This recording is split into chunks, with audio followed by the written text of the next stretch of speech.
morning dear students and dear faculty members। आज हम बात करते हैं इम्यूनोलॉजी के अंदर जो नेक्स्ट हमारा टॉपिक है वो है एंटीबॉडी। एंटीजन के अगेंस्ट में शरीर में बनने वाली जो प्रोटीन है उसको हम कहते हैं एंटीबॉडी, राइट। सो एंटीबॉडी के बारे में आज हम बात करते हैं कि उसकी स्ट्रक्चर क्या है और उसके मेन पार्ट्स क्या क्या है। ठीक है, एंटीबॉडी जो है जैसा कि हमें पता है बी सेल्स होती हैं, बी लिम्फोसाइट्स को उद्दीपन मिलता है, they convert into plasma cells and they produce specific type of proteins which structure similar to Y, letter of Y of English word. अंग्रेजी के वाई अक्षर जैसी प्रोटीन यदि प्लाज्मा सेल बनाती है तो उनको कहा गया एंटीबॉडी। बेसिकली एंटीबॉडी है वो वर्ड आया है एंटीकॉर्पोर वर्ड, ANTIKORPOR। ये जर्मन वर्ड है जो कि पॉल एहरलिच नामक साइंटिस्ट ने डिराइव किया था। What is this? एंटीकॉर्पोर। इसको इम्यूनोसिन भी कहते हैं, इम्यूनोकॉर्पोर भी कहते हैं। यानी इंसान की बॉडी के अंदर किसी टॉक्सिक पदार्थ, किसी फॉरेन पार्टिकल के अगेंस्ट में बनने वाली प्रोटीन जो कि बेसिकली इम्यून रेस्पॉन्स पैदा करती है, जो कि उसके लिए इम्यूनोजेनिक होती है, इसलिए इसको हम एंटीटॉक्सिन भी कहते हैं। तो ये नाम को बाद में एंटीबॉडी में कन्वर्ट कर दिया गया। एंटीटॉक्सिन था तो उसको नाम दे दिया गया एंटीबॉडी। इसको हम इम्यूनोग्लोबुलिन भी कहते हैं, IG। इम्यूनोग्लोबुलिन क्यों कहते हैं? क्योंकि it is a globulin protein. ये जो प्रोटीन होती है इसकी जो स्ट्रक्चर है वो ग्लोबुलिन प्रोटीन जैसी होती है, और चूंकि ये इम्यून जो रेस्पॉन्स है, पेसिव इम्यूनिटी है वो शो करती है जनरली बॉडी के अंदर, और एक्टिव और पेसिव इम्यूनिटी का पार्ट है, इसलिए इसको इम्यूनोग्लोबुलिन कहते हैं। इसका तीसरा नाम है गामा ग्लोबुलिन। इसको गामा ग्लोबुलिन भी कहते हैं। गामा ग्लोबुलिन क्यों कहते हैं?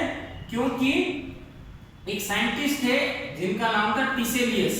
उन्होंने जब इलेक्ट्रोफोरेसिस एक मेथड होता है जिसके अंदर एगारो जेल इलेक्ट्रोफोरेसिस, अर्थात जब किसी पर्टिकुलर जेल जो होता है, पॉलीक्रिलेमाइड जेल होता है, उसमें प्रोटीन को ट्रांसफर करते हैं प्रोटीन को, तो उनको एक डिफरेंट टाइप की पीक नजर आई, एक ग्राफ नजर आया एल्बुमिन के सापेक्ष में, और ये जो है इसको उन्होंने गामा ग्लोबुलिन कहा। यानी ये जब इसको ग्राफ देखा तो उनका ये गामा, ये बीटा, ये अल्फा और ये एल्बुमिन।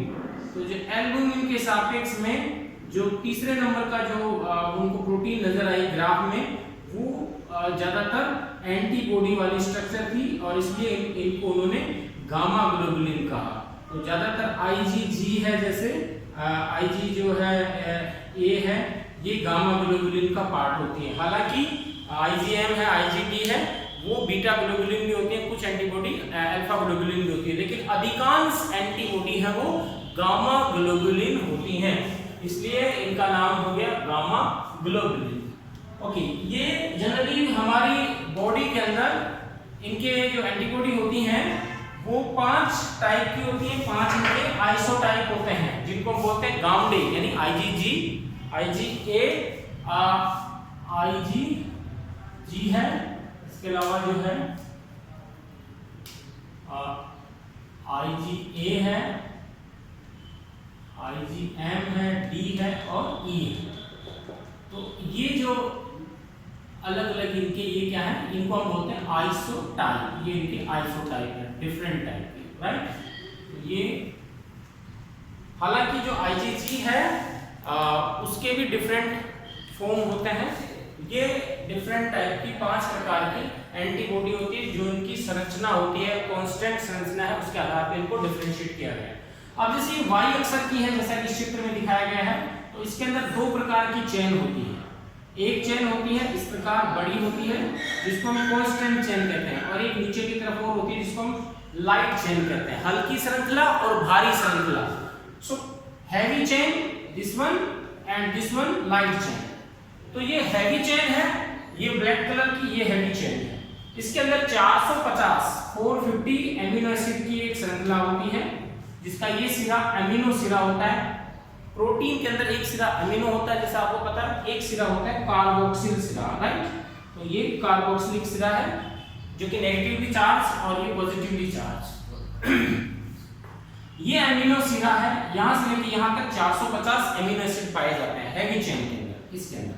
और लाइट चेन जो होती है उसमें लगभग इसके लगभग आधे से थोड़ा ज्यादा यानी 240 एमिनो एसिड इस रेड कलर का जो मैंने बना रखा है इसमें पाए जाते हैं। अर्थात जो लाइट चेन है उसमें 240 एमिनो एसिड और इसमें ये। अब जो ये हैवी चेन और लाइट चेन है इसके अंदर भी दो रीजन होते हैं, एक रीजन कहलाता है वेरिएबल रीजन, एक कहलाता है कांस्टेंट रीजन। ये जो ऊपर का रीजन होता है दोनों चेन में ये वेरिएबल है, VL और VH। इसका मतलब क्या हुआ? V फॉर वेरिएबल, यानी ये परिवर्तनशील रीजन है, हैवी चेन का परिवर्तनशील और लाइट चेन का। और जबकि नीचे की तरफ जो होता है ये सारा का सारा कांस्टेंट रीजन होता है, इसके एमिनो एसिड की श्रृंखला में किसी प्रकार का परिवर्तन जनरली नहीं होता। हालांकि जो डिफरेंट टाइप की एंटीबॉडी है उनकी जो कांस्टेंट रीजन है वो अलग अलग होती है, किसी के अंदर 3 होते हैं, किसी के अंदर 4 जो है कांस्टेंट रीजन देखने को मिलते हैं।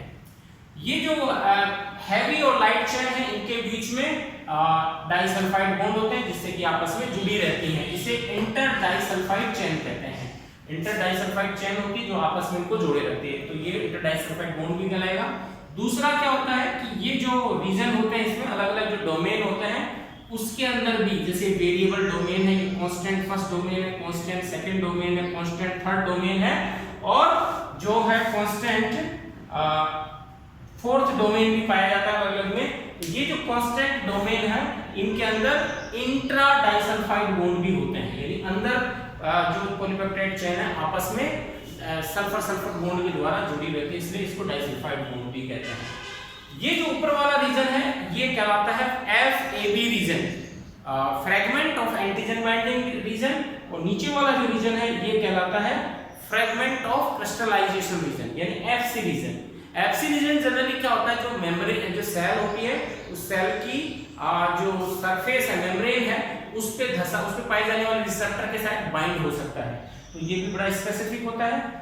जैसे प्लाज्मा सेल होती है, B सेल होती हैं, वो एंटीबॉडी को अपनी सरफेस के ऊपर अटैच करके रखती है, रिसेप्टर से जुड़े रखती हैं, ये FC रीजन से ही जुड़ी रहती हैं। FAB रीजन क्या होता है? Fragment of antigen binding region, यानी इसके ऊपर एंटीजन आकर के अटैच होता है। ये जो इस जहां पे एंटीजन बाइंड होता है वो रीजन चूंकि मैंने भी बताया वेरिएबल रीजन होता है, क्योंकि इसकी दो भुजाएं हैं, तो ये वाला रीजन ये भी वेरिएबल है, ये भी वेरिएबल है। इस वेरिएबल रीजन में कुछ पर्टिकुलर साइट और होती है, कुछ एमिनो एसिड की सीक्वेंस और होती है छोटी, जो कि हाईली वेरिएबल होती है, इसलिए इस रीजन को बोलते हैं हाइपर वेरिएबल रीजन। इसमें बीच बीच में कुछ और रीजन होते हैं जिसको हम बोलेंगे hyper variable region. So this hyper variable region वो जनरली क्या होते हैं, लगभग 25 से 35 एमिनो एसिड के मध्य, और फिर इसके बाद 50 से 55 एमिनो एसिड के मध्य, और 95 से 100 एमिनो एसिड के मध्य पाई जाने वाली जो न्यूक्लियोटाइड जो इसकी एमिनो एसिड की चेन है उनके वो हाइपर वेरिएबिलिटी शो करता है, मतलब वो रीजन बहुत ज्यादा बदलते रहते हैं, एमिनो एसिड की श्रृंखलाएं चेंज होती रहती हैं, इसलिए ये रीजन क्या कहलाता है? हाइपर वेरिएबल रीजन कहलाता है। देखिए इसमें मैंने बताया लाइट चेन में यहां से यहां तक 240 एमिनो एसिड है, लेकिन जो हाइपर वेरिएबल रीजन है इसमें 110 एमिनो एसिड ही आएंगे। इसी प्रकार जो हैवी चेन है उसमें मैंने बताया कि लगभग 450 एमिनो एसिड है यहां से लेके यहां तक, लेकिन इसमें भी 110 एमिनो एसिड ही पाए जाते हैं।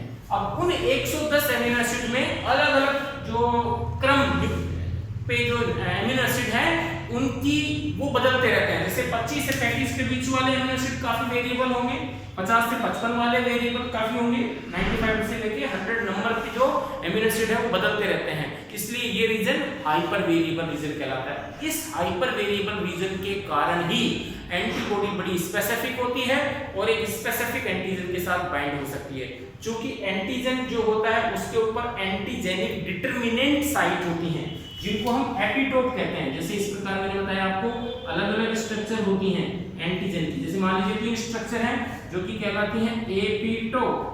अब इनके साथ जो एंटीबॉडी की स्ट्रक्चर जिस प्रकार से जुड़ेगी वो कहलाएगी पैराटोप, और ये पैराटोप क्या है? ये होती है एंटीजन बाइंडिंग साइट। जो कि एंटीजन को जोड़ती है पैराटोप। तो पैराटोप एंटीबॉडी में पाई जाती है और एंटीबॉडी का जो हाइपर वेरिएबल रीजन होता है ये ही पैराटोप होता है, जो कि उस एंटीजन के साथ बाइंड करके उसको या तो निष्क्रिय करता है या उसको किल करता है या उसको मारता है। तो ये जो है बेसिकली एक एंटीबॉडी की टिपिकल संरचना होगी। इस एंटीबॉडी को यदि पेपेन एंजाइम के द्वारा हम क्लीव करें, तोड़े, तो ये जो रीजन है यहाँ पे, यहाँ से ये बीच में टूट जाता है। इस रीजन को हिंजे रीजन कहते हैं।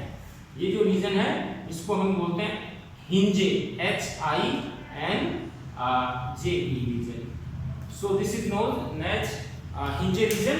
और इस हिंजे रीजन जो है इस पे पेपेन एंजाइम की क्रिया होती है। पेपेन एंजाइम के करने के कारण ये 2 FAB फ्रेगमेंट और एक FC फ्रेगमेंट पे टूट जाता है। और यदि हम पेप्सिन एंजाइम से क्रिया करवाएं तो क्या होगा, लाइट चेन अलग हो जाएगी और हेवी चेन्स अलग हो जाती हैं। यहाँ से जनरली नहीं टूटता है। ये रीजन है वो जो है पेपेन एंजाइम के प्रति हाईली ससेप्टिबल होता है। इस प्रकार एक एंटीबॉडी में यदि हम देखें तो उसमें क्या क्या होता है, FAB फ्रेगमेंट होता है, जो ऊपर वाले Y की जो भुजाएं हैं वो FAB फ्रेगमेंट कहलाती हैं और नीचे वाला रीजन FC फ्रेगमेंट कहलाता है। इस आधार पे जो एंटीबॉडी है वो जो एंटीजन है उससे बाइंड अप होती हैं और उसके साथ क्रिया करती हैं। ये है पर्टिकुलर टिपिकल स्ट्रक्चर है एंटीबॉडी की। नेक्स्ट में हम जो 5 एंटीबॉडी हैं गामडे, GM, ADE, उनके बारे में, उनका जो अंतर है, उनका फंक्शन है, उसके बारे में स्टडी करेंगे। Thank you.